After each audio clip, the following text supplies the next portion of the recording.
Dobrý den, já bych chtěla udělat moji stránku už víc hotovou a můžeme jako začít s tím lepidlem. Tak, teď jdeme jako takhle dát tam také lepidlo na ty modrý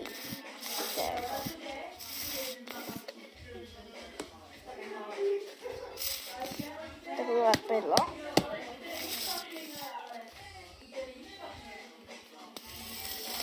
Lepidlo myslím, no.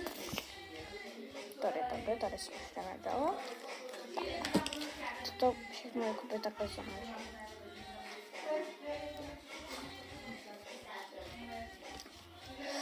Tak. Můžete vidět, teda nevidíte, že to jakoby zamažu, to modrý. A tady nahoře jsem ještě nedělala. To jsem ještě udělat.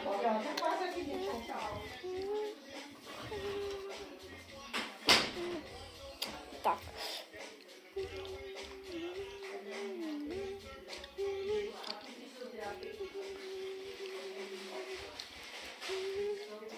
A ještě tuto malý, to jsem zapomněla. Teď musí všechno uschnout a můžeme rovnou na tu žaberní stranu. Ale tam nemáme nic na napele, na zalepení. Mám, to mám taky na zalepení. Prostě všechno, co jste tam nakreslili, tak to tam musíš jakoby zalepit, no.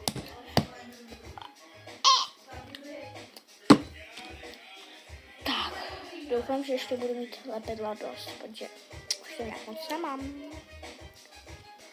Tak, zalepila.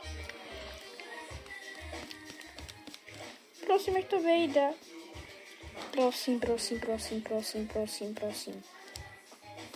Rušinku. Tak, vyšlo to. A můžeme se rovnou prostě na tu žaberní stranu. Už mám hotovo, už můžete vidět, takže se trošinku leskne. Teď jdeme na toast a na ty ostatní věci, co tam jsou. Čekaj, já tam bych tam ještě něco chtěla jakoby přidat.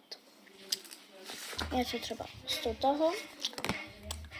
Tak já tam něco ještě. Nějaký lepidla dala jsem tam Happy Day, včelku a nějakou kytku.